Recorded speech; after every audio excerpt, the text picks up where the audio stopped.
Boa tarde a todos. Hoje nós temos o prazer de receber o Luiz para o nosso seminário. Muito obrigada por ter aceito o convite. O Luiz é pós-doutorado, é um pós-doc no International Center of Theoretical Physics na Universidade Estadual Paulista e fez seu doutorado na Universidade de Paris, Saclay, e seguiu com um pós-doutorado na Universidade de Genebra. Muito obrigada. Obrigado. Já temos. I'm just going to share your slide for the video conference. Okay. Obrigado.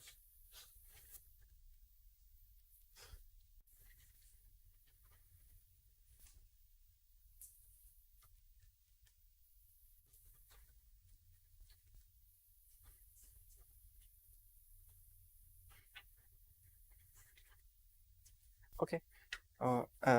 Thank you very much. I will speak in English, I think. Yeah. So thank you very much for the invitation. Thank you, Angela, for the introduction. So today I will talk about my work. Am I speaking loud enough, or I should increase the volume? Yeah. About my work of cosmology with gravitational lensing of the cosmic microwave background. And I prefer if it's a bit more interactive. So if you have any questions in the middle, don't hesitate to ask. If you're lost, if I speak too fast, don't hesitate to ask.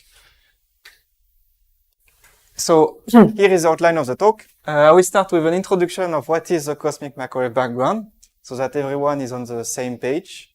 And then I will introduce what is the gravitational lensing of the CMB and how do we do to measure it. Then I will show some cosmological constraints that we can have with this lensing of the CMB. And finally, I will talk about my work, which is how we can do to improve this for next generation of CMB surveys, and what we can get from inflation with CMB lensing. So here is a timeline of the universe.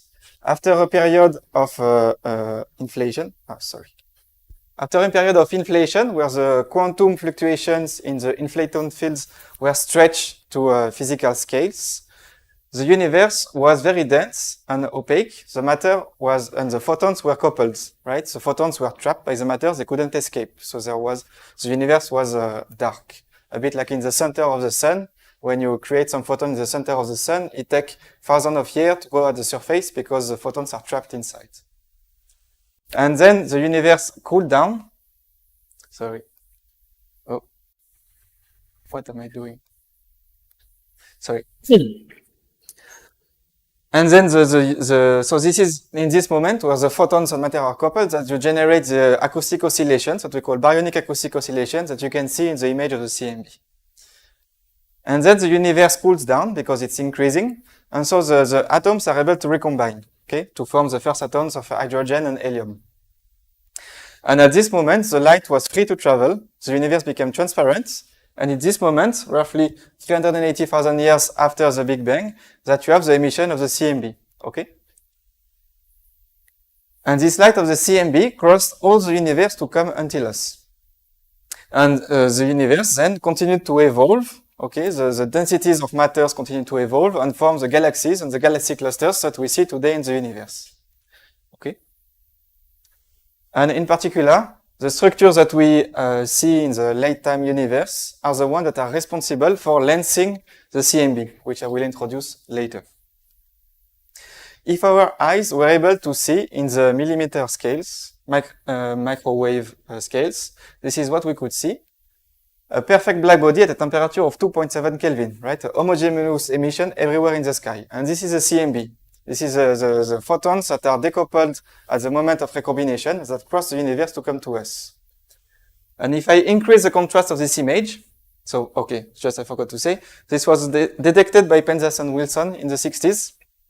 And the detection is a bit funny because they were not trying to see this CMB. They were trying to build an antenna to communicate with satellite in space. But there was like a homogeneous noise in their antenna. And they thought it was coming from the cables of the antenna that there was a problem.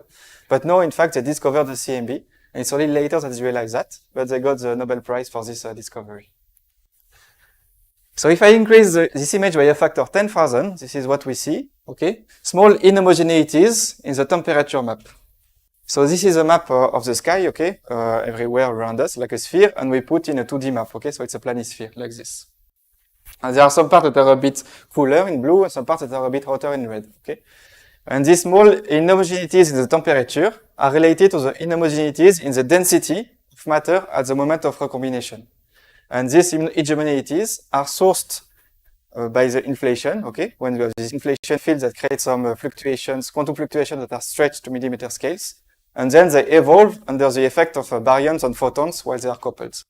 And this is the result at the moment of recombination. And this was observed by the Planck satellite 10 years ago. And the main tool that we will use to do science with this map is the spherical harmonics. So quickly, if you're not familiar with this, it's kind of a Fourier transform of the sphere. Okay, you know the Fourier transform, but here it's on the sphere. So you use a spherical harmonic transform, this YLM here, and all the information, like you have a field X that depends on the position on the sky N. All the information of this field is contained in this multipolar moment ALM. Okay, exactly the same as the Fourier transform. And this is parameterized with two numbers, the L and the M. Okay, the L gives you the order of the decomposition, like a monopole, dipole, quadrupole, etc. And the M is the orientation of this decomposition. And what we have to remember is that if you have a low L, a low multipole L, then it's a large scale. And if you have a high L, it's a small scale. Okay, this we will use often. And if you have a statistically isotropic field, like the CMB, like the statistics is everywhere the same, then all the information, and a Gaussian field, sorry, I should say, Gaussian also, all the information is contained in this power spectrum, CL, that is the variance of this multipole ILM here, okay? So this CL contains all the information that is in the map of the CMB that I showed before. And this is this power spectrum of the CMB. Here you have the CMB map, and here you have the angular power spectrum. Here these are the low L, so the large scales, and here these are the small scales, the high L.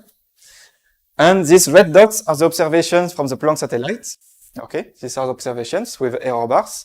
And the blue line is a fit of the lambda CDM model, which is a standard model of cosmology today. And you can see that it's a perfect fit. And these oscillations here are exactly the oscillations of the baryonic acoustic oscillation, okay, that are sourced by during the moments of matter and photon are coupled. Okay, lambda CDM is a perfect fit, and here is a relative error on these fits. And also something that is interesting is that the CMB is also polarized. Okay, and you have a field of polarization. Here is a polarization observed by Planck. And we decompose this field of polarization. So this polarization is generated by the perturbation of electrons at the moment of decoupling. Okay, and we decompose this polarization field into two modes, the E modes and the B modes. Okay, the interest of this decomposition is that first I should say what it is. The E modes, they are modes that are only gradient lag, they don't have rotational. And the B modes, they are only rotational, they don't have gradient terms. Okay, it's the same analogy. This name is by analogy of the electromagnetism. Okay, E and B of the electromagnetism, but here is a polarization field. Yes. Polarization. Considering that we have dust. Yes. Termination. Yes. Yeah. Right. Yeah. So the question is, how reliable is this observation of the polarization? It's totally dominated by foregrounds.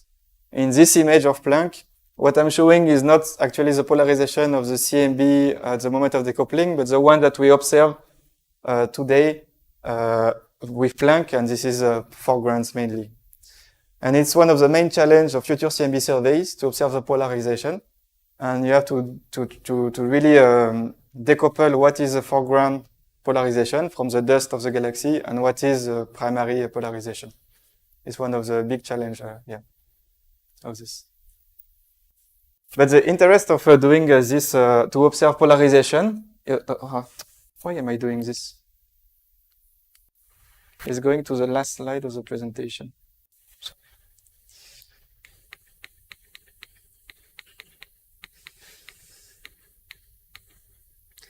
So the interest of this decomposition is that the density perturbation, they will create only E modes, okay? So perturbation is the density field at the moment of recombination, they create only E modes, while the tensor perturbation, which are actually gravitational waves, creates E and B modes. And these tensor perturbations, they are a prediction from some inflation models. Okay, so when you have this inflated field, it creates some perturbations in the density field, in the primordial density field, but it also creates perturbation in the tensor fields. And these tensor modes are gravitational waves. And the interest of this is that if you observe the B modes of polarization, then you have a direct observation of gravitational waves, because these B modes are not generated by the density perturbation. The problem is that we never observed yet these primordial B modes, and this is one of the main challenges for future CMB surveys, is to observe the primordial B modes of polarization. And this is the power spectrum of the polarization. In red is the polarization E mode power spectrum, and you can see it has the same structure with this oscillation. So here the scale is a log, so the peaks are a bit smaller, but it's the same structure as for the temperature. And in the polarization B modes, there are different contributions. There is the light blue here, and this light blue of polarization is parameterized with a parameter R here that is called the tensor to scalar ratio. And we don't know what is the amplitude of these primordial B modes. So it's, it can be either very high if it's this value or very small if it's this value, for instance. So I put these two values for illustration. And then there is the dark blue line here that is a contribution due to lensing. That is the secondary B modes that are generated by lensing that I will introduce later. But that as you can see, for some values of the primordial B modes, these secondary B modes are totally dominated. These primordial B modes are totally dominated by lensing. Okay? Okay, so what is the standard cosmological model? Probably you know that. There is baryons, there is dark matter, and there is dark energy. So the baryons, these are the ordinary matter that compose the galaxy and the matter that we know around us. Then there is dark matter for 25% of the universe. That is the unknown mass that we observe in galaxy clusters, for instance, that interact only by gravity. And then there is dark energy that is responsible for the accelerated expansion of the universe that was discovered in 1998. And the beauty of this model is that it only needs 6 parameters to fit the spectrum of the CMB that I explained earlier. You have the H0, that is the expansion rate of the universe today. You have omega B and omega C, that are the density of baryons and density of cold dark matter.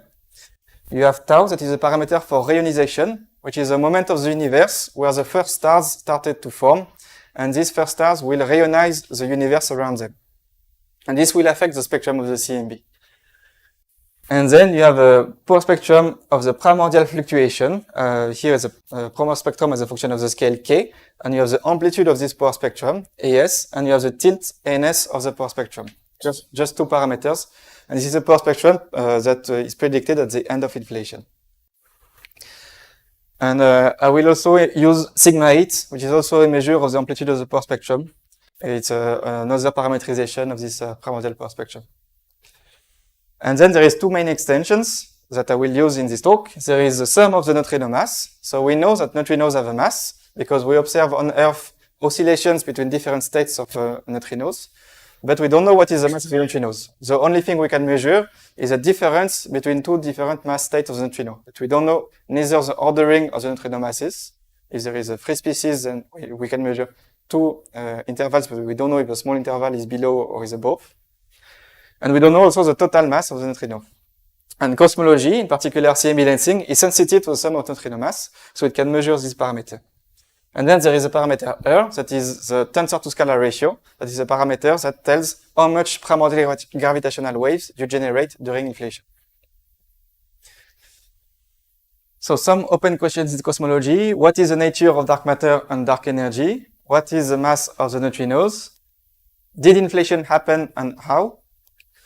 And to answer these questions, we need new surveys with improved statistical power.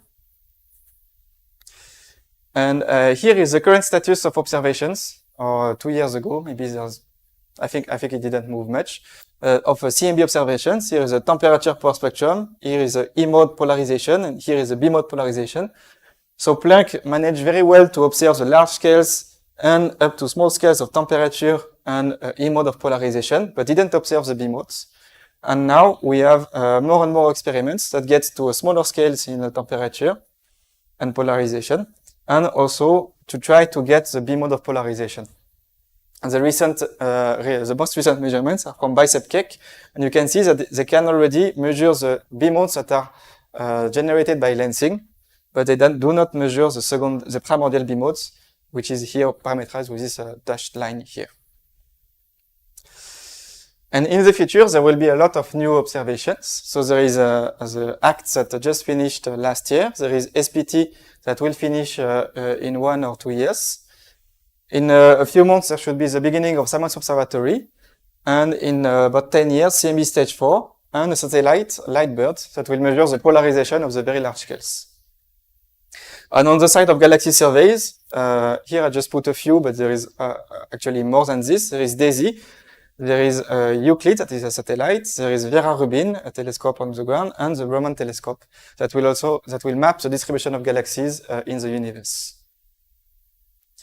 So really, there will be a lot of new data coming in the decade. Okay, questions until now? Yes. Just like what was the result of this? There was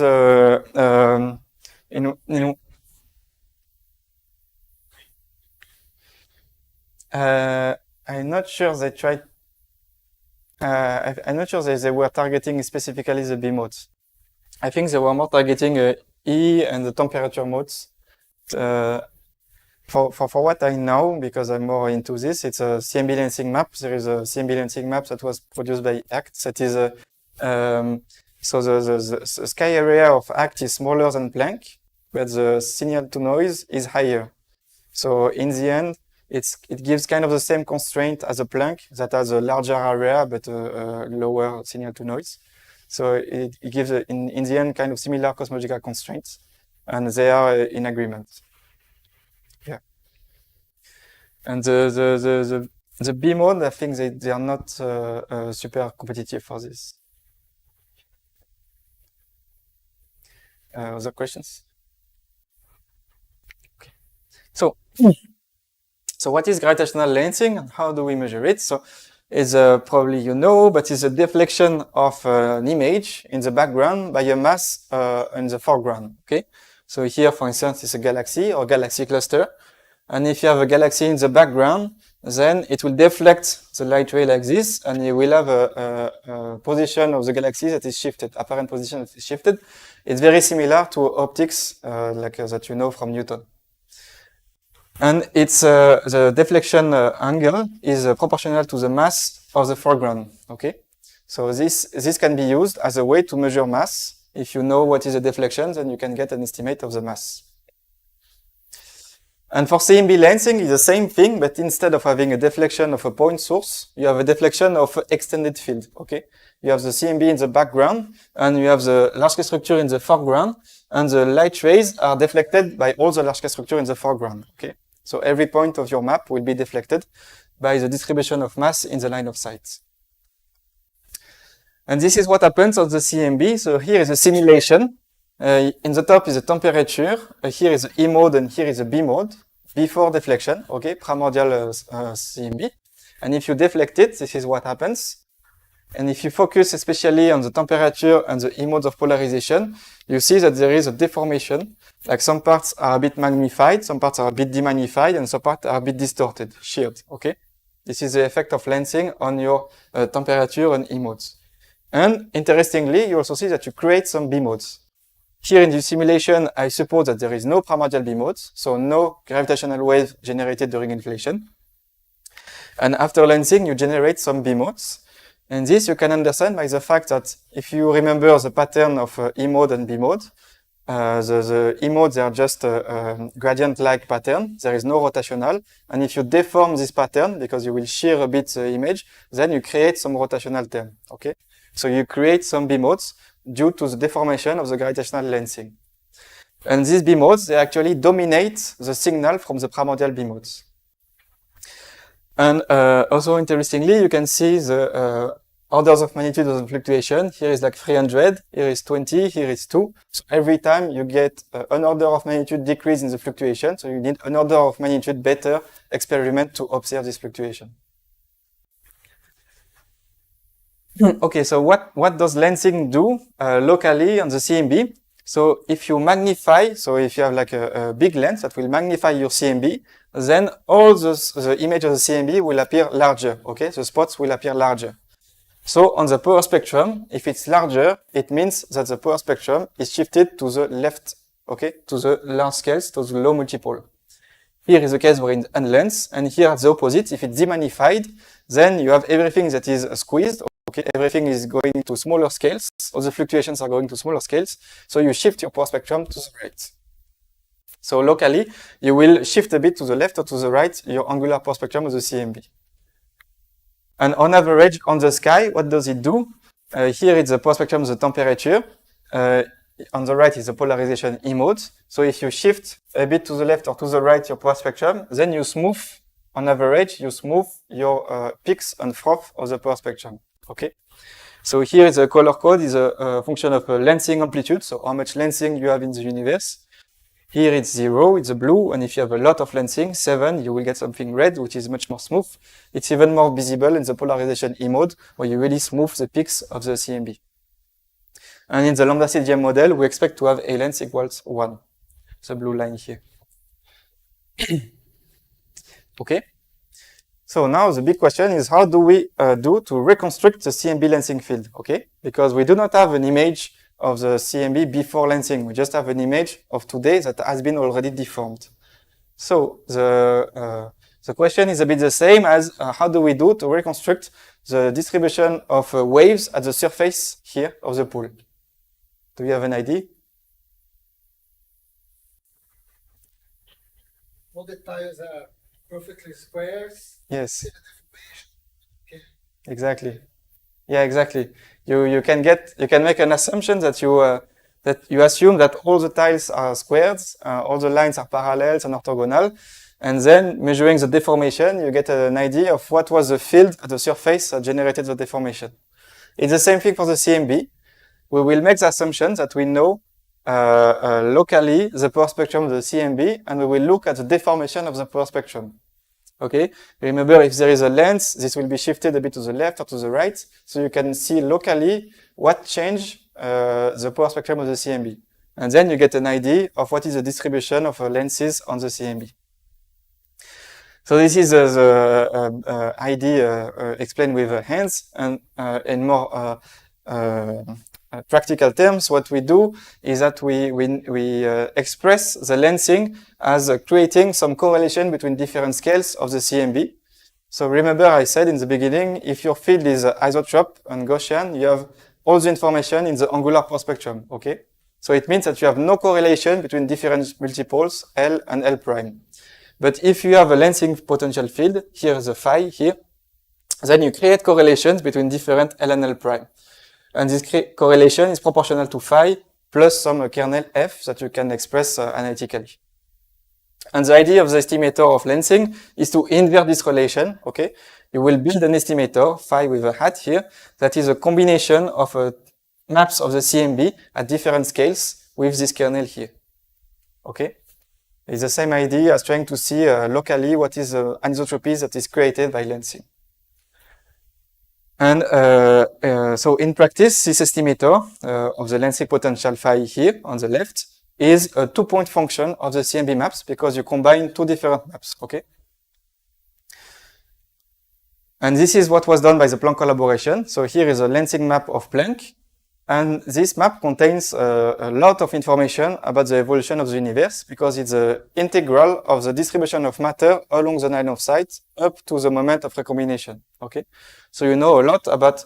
So you don't know per redshift because you only know the integrated deformation. Okay, so you cannot do per redshift, but you know a lot about how the matter is distributed in the universe. Okay. Okay, so now, how do we do to do science with that? We compute the power spectrum, okay? So two-point correlation function of this map. So here is a two-point correlation function of the CMB lensing field.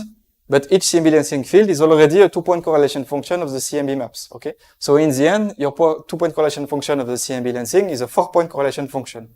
You have 4 CMB maps inside. So if you do an expansion of this 4-point correlation function, you have different contributions. You have the signal that you want, it is a lensing power spectrum, plus random correlation between different scales, okay? So you have, for instance, the Gaussian contractions of the lens CMB fields that we call in our jargon N0. Then you have N1, that is the first order contractions that is proportional to CL5, etc. You can expand it at different orders. With the dominant terms, N0 and N1, we call this the biases of our CMB lensing power spectrum. And this actually dominates the Planck lensing power spectrum. Here is the power spectrum of lensing. In black is the signals that you want to get, okay? And in colored lines here are different noises for different estimators, for different combinations of estimator. If you combine temperature on both legs of your estimator, or if you combine temperature and polarization E mode, E mode, E mode, E mode, B mode, temperature or B mode. And the best constraints you get is when you combine all the different combinations of estimators. This is the minimum variance here in gray. And you can see that it dominates the signal at all scales, okay? The thing is that we're able to estimate this bias because we can use analytical expression to expand the power spectrum to 4-point function and get what are the biases. So we can subtract it from our measurement and get an unbiased measurement of our signal. And this is what was done with Planck. So here in black line is the power spectrum of the CMB lensing. And here the dots are the measurements and the boxes are the error bars for different multiple cuts. There is a conservative scale cut in orange that cuts at lower multiple. There is aggressive in blue that go to higher multiples. Okay? And in this part, what is interesting is that the black line is not a fit of the data points. Okay, it's the prediction of the lambda CDM model from the observation of temperature and polarization primary of Planck. Okay, it's not a fit of the CMB lensing. It's the power spectrum predicted by the observation of CMB that is here in black. Okay. Okay, so now I will go into cosmological constraints. Sorry. More questions? Okay. So as I said, the CMB lensing potential field phi is a projection of the gravitational potential along the line of sight. Okay, you integrate the gravitational potential along the line of sight, and this is represented by this psi here with some kernel here that is a co-moving distance that tells you as a function of distance how efficient will be your lensing as a function of distance from you to the lens. And this is the predicted CMB lensing potential. In black here is linear, when you just assume linear evolution of structure. And in red is if you include the nonlinear evolution of structure. So it's the fact that when the density field gets high, then your equations for evolving the density field cannot be linearized anymore. And you rely either on some perturbation theory or on simulations. Okay. And the interesting thing with CMB lensing is that the peak of the efficiency of CMB lensing is at the redshift of 2. Okay. So redshift 2, the structure is still quite linear. So most of the signal that is in this part here is dominated by the linear contribution. So you're not very affected by the problems of modeling that you can have in the nonlinear scales, which is a difficult thing to do today in cosmology. Okay. And what does the CMB lensing measures? So it kind of measures a tube in a 3-parameter space. So you have here the amplitude of matter fluctuation sigma 8. Here you have the mean matter density omega matter, and here you have expansion rate of the universe h naught. And you have a degeneracy along this line of 3 parameters. You can understand the degeneracy by the fact that if you have if you change h naught, you kind of change the distance between us and the lenses, okay? And if you change the matter density or omega m or sigma 8, sorry, you change the size of the lenses, okay? You change the size of the galaxy clusters that you have in the universe and the number of them also. So you can have a degeneracy between a geometrical degeneracy between a big cluster that is very far from you or a small cluster that is close from you, okay? So that's why there is this tube here.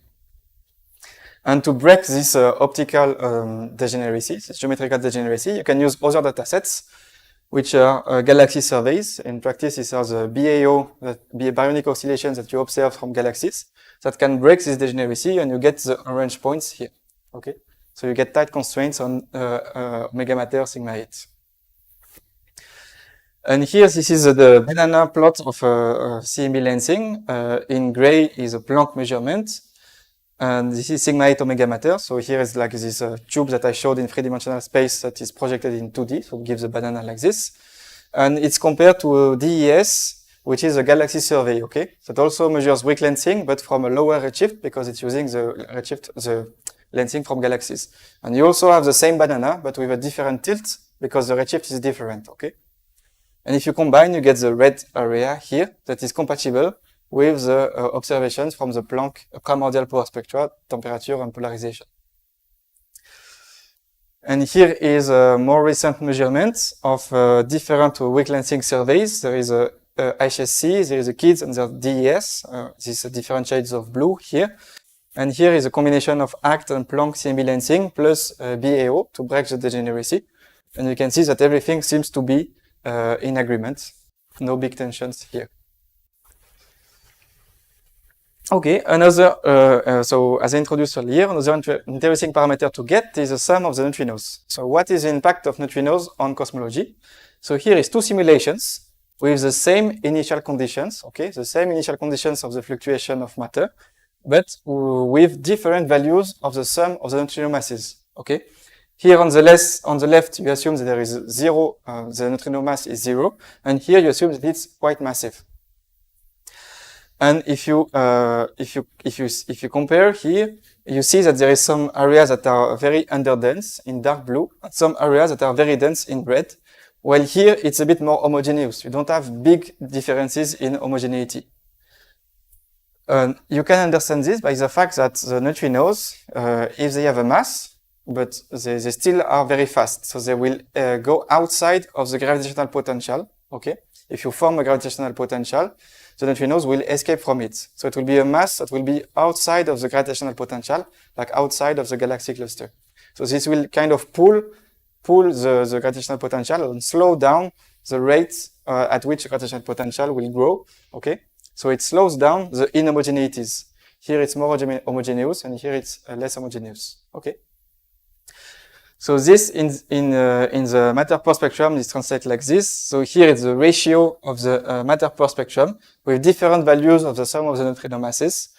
If the neutrinos have no mass, you're here on the black line, and if you increase the sum of the neutrino mass, you get to the red line. You decrease the fluctuations because you're a more homogeneous universe, so you lower the matter power spectrum. Okay. And in the CMB lensing potential, it also shown the same because the CMB lensing is the integral of the distribution of matter along the line of sight. Okay.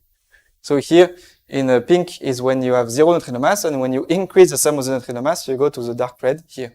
Okay. So you lower your amplitude of the CMB lensing potential. And in gray, these are the constraints that are expected for CMB stage 4, a future CMB experiment. So CMB stage 4 is expected to be able to measure the sum of the neutrino masses. And these are the best constraints that we have today on the sum of the neutrino masses, is when you combine a different CMB experiment of CMB lensing plus a galaxy BAO, and you get a 0.12 electron volt as an upper bound. I didn't put here the latest measurements. There is a new measurement that is even lower than this. That is from a DAISY galaxy survey. That is 0.08 or something like this. That is actually below the, so should have put a slide about this, but there is a two hierarchy of the neutrino mass. Either you have the normal hierarchy and the minimal mass is 0.06, or you have the inverted hierarchy and the minimal mass is 0.1. And the DAISY measurements is below the inverted hierarchy, so it's kind of favoring already the normal hierarchy. But there is some other tensions in these datasets that are not yet understood, so it's not sure it's a definitive answer on the neutrino mass yet or not. Okay, so now, is there any more questions? Okay, so I will go on my work, which is how we can improve for the next generation experiments. So we talk about the CMB stage 4. CMB stage 4 is actually two different surveys in two different places. There is one that will be in Atacama Desert. That will be a full sky, I mean, all the sky that can be observed from Atacama. That will be a wide survey to get the small scales of the CMB. This is what we will use to get the CMB lensing potential. And there is another survey on the South Pole. That is, the idea is to get a small patch of the CMB, but to see it very often, okay? You always scan the same patch of the CMB to lower the noise and to be able to observe the polarization B modes of CMB. And this is expected to put constraints on the primordial B modes of polarization, so on the inflation. And there is a big mess right now in stage 4 because weeks ago we learned that the United States Department of, I forgot the name, that is responsible to put telescopes in the South Pole, decided not to put CMB stage 4 in the South Pole anymore. So we are not sure if this will happen in the South Pole or if we will have to reconsider and build everything in the Atacama Desert. So it's not confirmed yet if this will happen. But what I'm focusing here is the Atacama part of the survey, that is the large-scale survey to get the CMB lensing potential. The wide survey, that will be precise at the small scales. And what is the interest of this is that if you have here the power spectrum of polarization, the E mode in red and the B mode in blue here, and if you have here in green is the noise level of Planck, okay, of polarization. So it was not able to see the B modes. And here is the noise level of CMB stage 4, okay? So you decrease by like 2 or 3 orders of magnitude your noise level, and you're able to observe directly the polarization B modes that are generated by lensing. So if you are able to observe the B modes that are generated by lensing and the E modes together, then you can invert the relation and get the E modes and the lensing field that generated the B modes.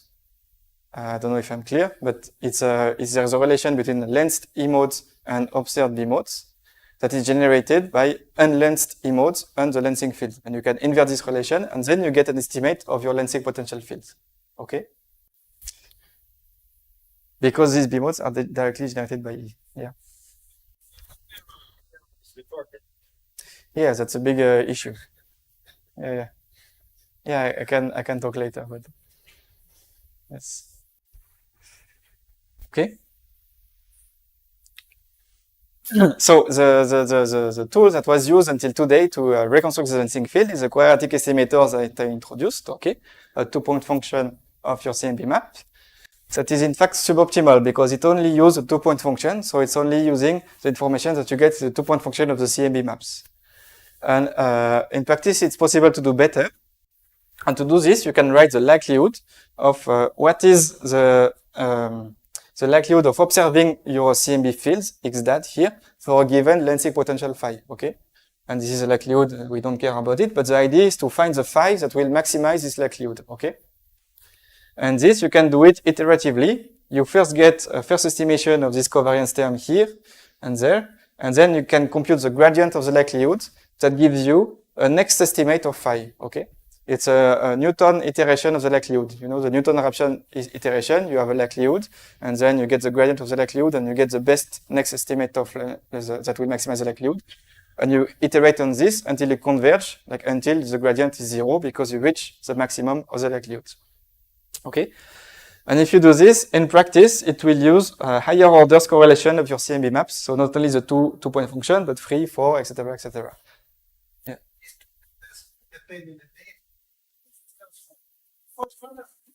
This? Yeah, the second one, there's no data there. Yeah, there's no data, there is just phi, exactly. So if it was not the log here, it would be like the normalization of the likelihood, right? Yeah, but it's a good question. This currently scratching my head on this with the collaborators, because this is what we call the mean field. That is a contribution in the CMB lensing field that is not due to the data itself, but what we think it is. and maybe I'm not very clear on my explanation because we are still trying to understand, but what we think it is that if you have a noise map of your CMB that is isotropic, and then you have a lensing field inside, what will we do in practice when we do this iteration is that we de-lens the CMB. So we remove the effect of CMB to get to the primordial, of lensing, sorry, to get to the primordial CMB. And if you have an isotropic noise and you de-lens the noise, then you will create anisotropies in the noise map. So the noise will not be isotropic anymore, but you will have anisotropies that are created by the de-lensing. And this comes inside this part here. Okay, so here is a simulation of the CMB lensing potential field. Here on the left is an input simulation, okay, the lensing field. Here is what we can reconstruct with the quadratic estimator. And here is what we can reconstruct with the iterative estimator that I showed just before. And here is the residual, the difference between the input and the reconstruction. And you can see that you can get much better constraints on the small scales because there is lower variance, okay? Here there is high variance and here there is lower variance. So you get a better reconstruction of your lensing field with this iterative estimation. Okay?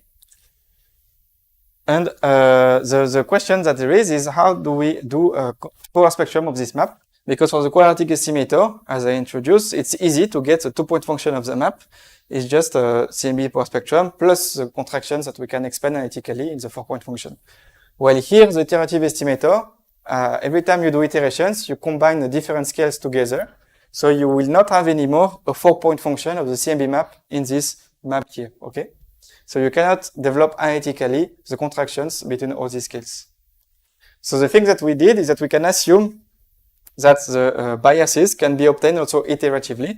You start with a first estimation, with the first value of the CMB lensing potential and CMB lensed E and B modes. Then you get the biases, and then from there you can estimate what is the residual lensing that you have in your spectra, and you iterate on this until convergence.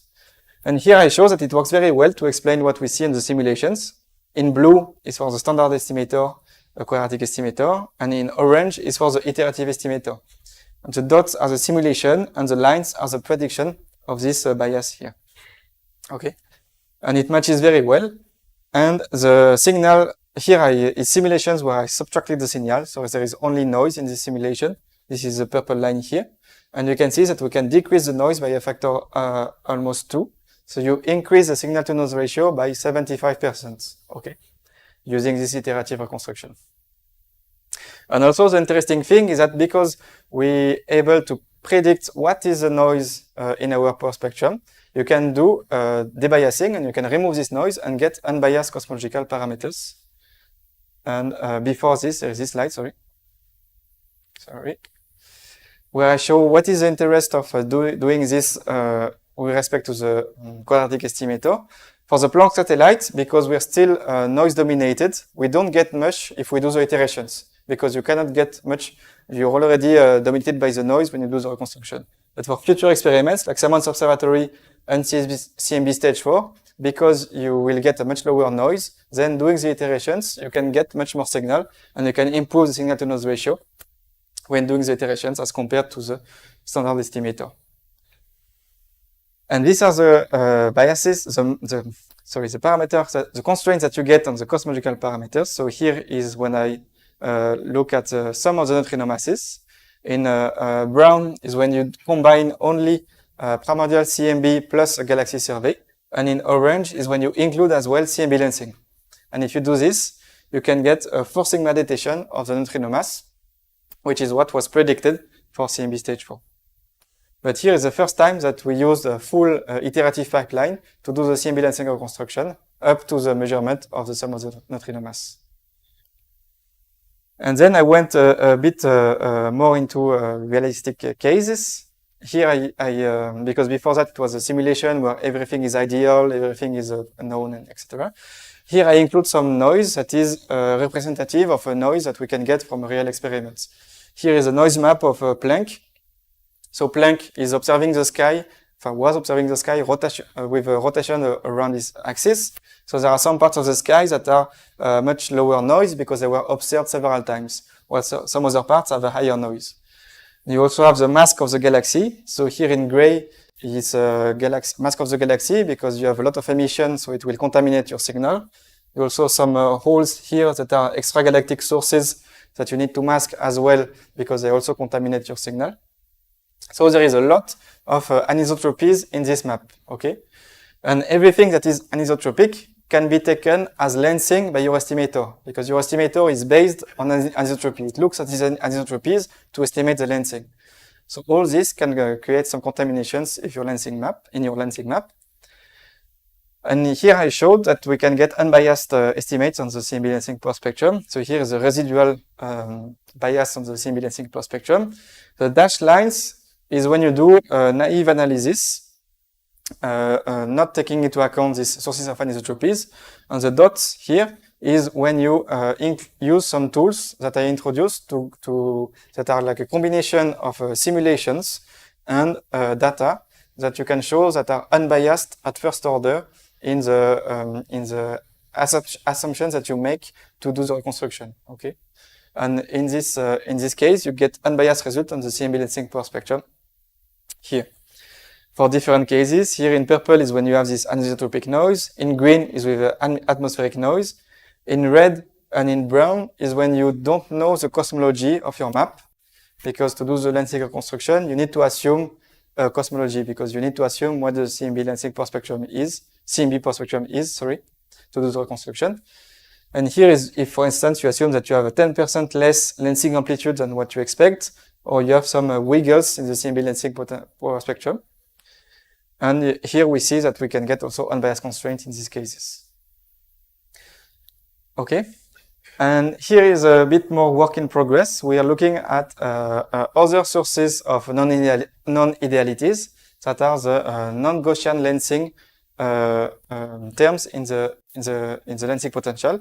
There is two sources of non-Gaussian lensing. The first one is when you go beyond the Born approximation. So when you do lensing, often you do the Born approximation, which is to assume that all the deflection can be computed along the line of sight.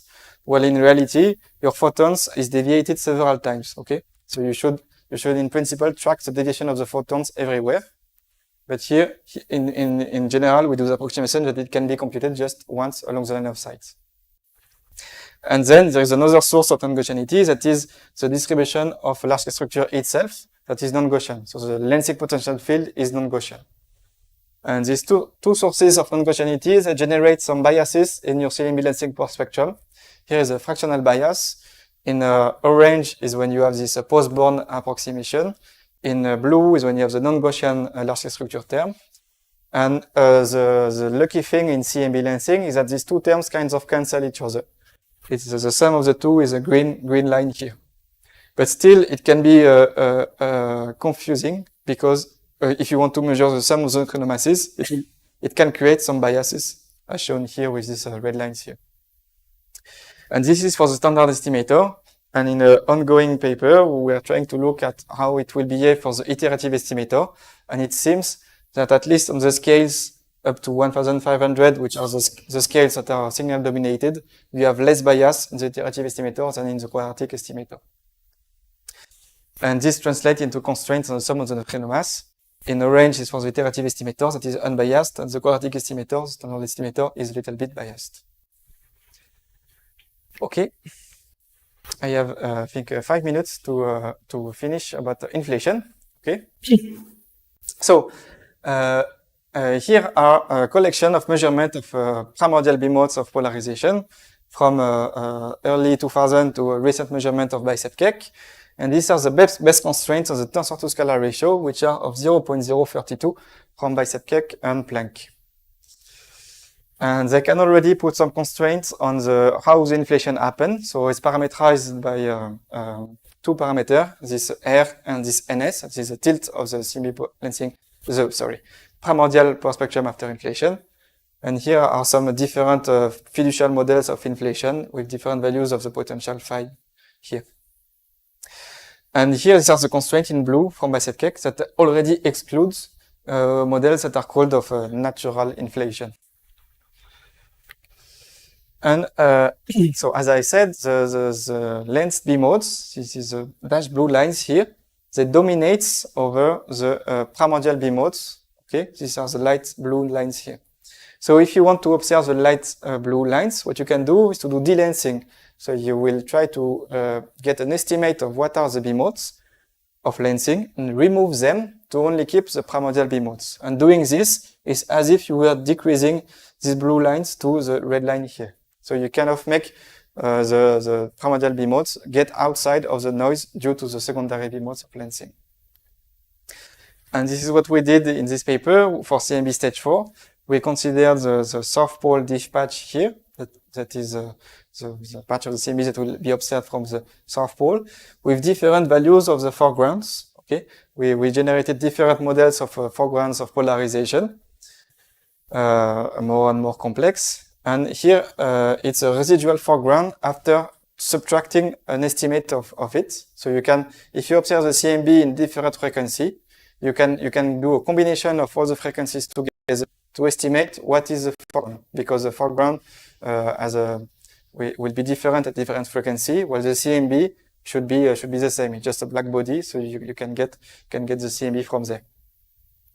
And here is the residual foreground for different simulations.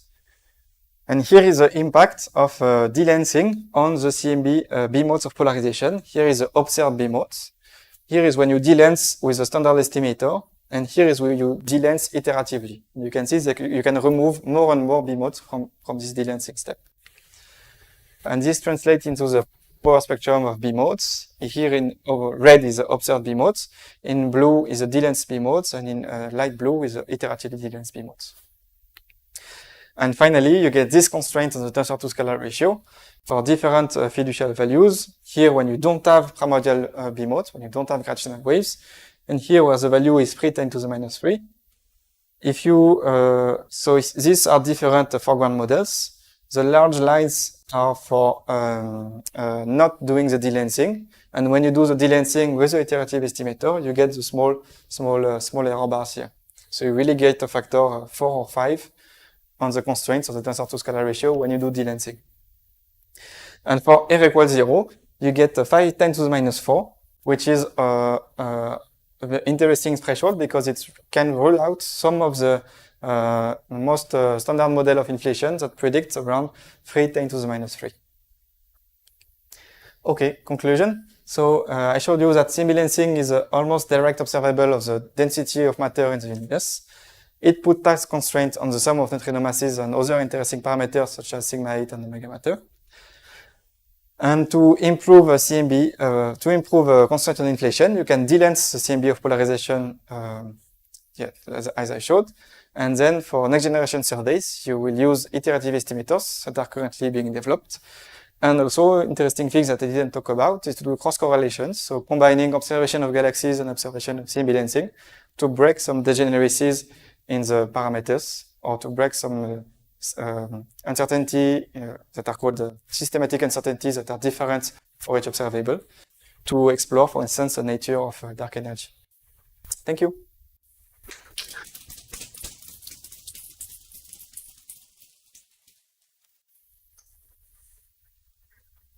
Thank you. Questions? Thank you, Louis. A very nice talk. Thank you. So I had 2 questions. The first, I was pondering when I saw the mass map you reconstruct from the lensing of the CMB. I kept thinking about the integrated Sachs-Wolf effect because I've seen papers that try to correlate galaxy density maps with the CMB to get the integrated Sachs-Wolf effect. Yes. Can't you do that with that map of the mass density? Yeah, maybe you can. Have someone done that before? Probably, but I don't know. The thing is that I think the ISW is a low redshift, like maybe below 1, because it's when the dark energy starts to dominate, right? That you get this ISW effect. And CMB lensing is a bit higher redshift. It's more redshift 2 that you get most of the signal. So maybe it doesn't overlap so much. But I see. It's I don't know if someone already did that. Okay. Yeah. Well, we can correlate those maps redshift 1 with 2 to see. Yes. It's a very interesting thing. The second one I got curious when you showed them the contours of sigma 8 omega m. Yes. And you said everything is nice, there's no tensions Yes. there. Because we know there is the very well documented SH tension Yes. between some galaxy surveys and CMB. Yes. Why it does not appear there? So I'm a defensor of the no tension. There is two gangs in the cosmology, and I don't think it's a big tension. It's like a 2 sigma tension. Yes, it's 2 to 3 sigma, depending of. So here it doesn't appear. If I remember correctly, the kids survey that has the highest tension. They claim. Yeah, but you combine it with BAO and then Yeah. softens the tension. Yeah, maybe if you combine with BAO, it's already better. Yeah. Thank you very much.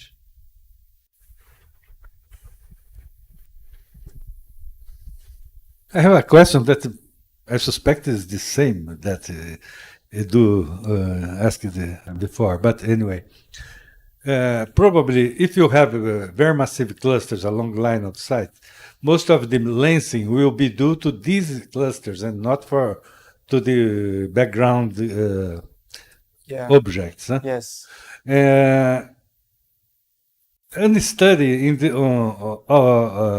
these lines brings something different with respect to estimates of parameters for the CMB lensing? Yeah, so there is a lot of literature about calibrating the mass of galaxy clusters with CMB lensing. Because if you want to use galaxy clusters as a cosmological probe, you need to know their mass. To get in the end, what you measure is a distribution of galaxy clusters as a function of mass. This is a prediction of this is a prediction of your model that you fit in your observation. But you need to get the mass of the clusters. And the clusters, you can get them, for instance, from a galaxy survey, and you look at the distribution of galaxy, and if you have a lot of galaxy, you say it's a galaxy cluster. But you don't know the mass of the clusters. And you can use weak lensing to calibrate this. So either weak lensing from galaxies, and the problem of weak lensing from galaxy is that it's limited in redshift, because the surveys, they don't go to infinite redshift. While CMB lensing, it gets all the redshift, so you can use it to get higher redshift galaxy clusters. And using the CMB lensing, you can get an estimate of the mass of galaxy clusters. So the thing is that CMB lensing is not powerful enough to get the mass of clusters individually. So what we do is that you stack galaxy clusters together, you like average of hundreds or thousands of galaxy clusters, and you get a mean mass of the sample of clusters. But you can use this to calibrate like a scaling relation, that what is the relation between the observed flux in X-ray and the mass of the galaxy cluster, or the observed flux. Also use the Sunyaev-Zeldovich effect on the mass of the cluster. This is one thing. And then there's another thing that is in these small scales, the estimators of lensing that are optimal maybe are different than the one I introduced. Because in this very small scale, the CMB can be seen as a gradient. Because you don't see the spots or the things anymore. You just see, if you're inside a spot, you just see a gradient between a hot and a cold area. And the cluster, what it will do is to deflect this. So it will create a typical dipolar pattern in this gradient, because spots that are deflected will appear hotter or cooler depending on the position. I forgot what it is, but it will create a typical dipole pattern in this gradient. So people use what is called the gradient inversion estimator. You get an estimate of what is the background gradient of the CMB, and then you invert this relation to get the lensing of the cluster. It's a different estimator. So, yeah. Okay, thank you.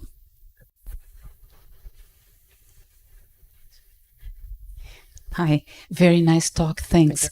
I have two naive questions. One is regards the cosmological tension, related to the Hubble constant. Yes. To what extent does the lensing correction help to decrease this tension? in the Hubble constant. And the other question regards the neutrino mass, but I will do the question afterwards. So for the Hubble tension, CMB lensing alone is not able to give you information on H naught because you have this degeneracy right here. Yeah. You have this degeneracy between H naught and this is the diagram. So you need to combine with a galaxy survey, the BAO, to break the degeneracy, and then you get H naught. But I think it's not super competitive compared to CMB H naught measurement or supernovae H naught measurement. Okay, so it doesn't help much to I don't have in with the mind. information. I don't have in mind CMB lensing only constraint on H naught. I don't think it's super competitive. Yeah, because the tension is exactly there when you compare CMB with a supernovae. Yes. Right. So the other question is the neutrino mass determination, because you use lensing to constrain this. But what about if you instead use the mass that you get from neutrino to constrain the parametric space, or in other words, again, the tension, the cosmological tension? Did you understand my point? So I'm not sure. You want to because you have to make some assumptions, right? To do the lensing correction to the B mode, right? Mostly to the B mode, right? But those assumptions are at some point correlated to the cosmological model, right? Yes. The standard CM. So the point is, what if you assume that mass that you get is something that you can take for, okay, let's assume that this is all right, and then let's go back and correct the CMB model and then do the appropriate lensing. Does it make any sense to go the other way around, instead of using this information to put a constraint on the neutrino mass? Yeah. So I'm not sure because to reconstruct the lensing field, you anyway need an assumptions on your cosmological model. Right. So we already have an assumption on what is the value of the neutrino mass when we reconstruct the CMB lensing, and then what I showed here is that this assumption will not bias your reconstruction. So, for instance, the red dots here is when you assume that you have 10% less lensing than what it is in your simulation, and the reconstructed lensing potential is not biased to this assumption. Right. So you can make assumptions that are a bit crazy, and then you get an unbiased lensing potential field in the end anyway. Right. And then you use this to constrain your neutrino mass. Right. Yeah. Okay. Thank you. Maybe there is something different that I didn't understand. Maybe, but as your conclusion is that probably doesn't make. I think so. Well, different. Okay. More questions? Hello, just a curiosity. What is the angular resolution of the lensing map that you forgot? So it's very bad. Like here, I don't know, but you can see the spots by eye. It's not going to be a super competitive resolution. And I think actually what it shows, it's this power spectrum in black plus the gray line here. Okay. And the gray line is totally noise dominated at small scales. Okay. So this map that I showed is a Wiener filtered map. It's removing all the noisy small scales to try to keep only what we think is a signal. So it's only these signal dominated scales that are around like 50 or 60. And these scales, so you have else equals 180 degrees over theta. And so theta equals 180 degrees over 50. I'm not so good to do it now, but this it gives you the 3.6. yeah. So it's a few degrees. Yeah. We call it as no competitors. Yes. Yes. It's true. But yeah, actually, this is a good order of magnitude. So the typical size of the lenses on the CMB is a few degrees on the sky. These are like big clusters of lens. And yeah, so the thing is that for the future, you will be able to get to smaller scales, like CMB stage 4 will be much better. And there's even, after this, there is a proposition of CMB HD that will even be able to see like the dark matter halos of galaxy clusters. And if you get this, you can, for instance, get information of the nature of dark matter. Like if the dark matter is a bit more hot or warm, it changes a bit the shape of the dark matter halo. And one of the expectations of this CMB-HD is that it will be able to see this very small structure and put constraints on dark matter. But this is for when you will be retiring, I don't know, future. More question? Thank you again. Thank you.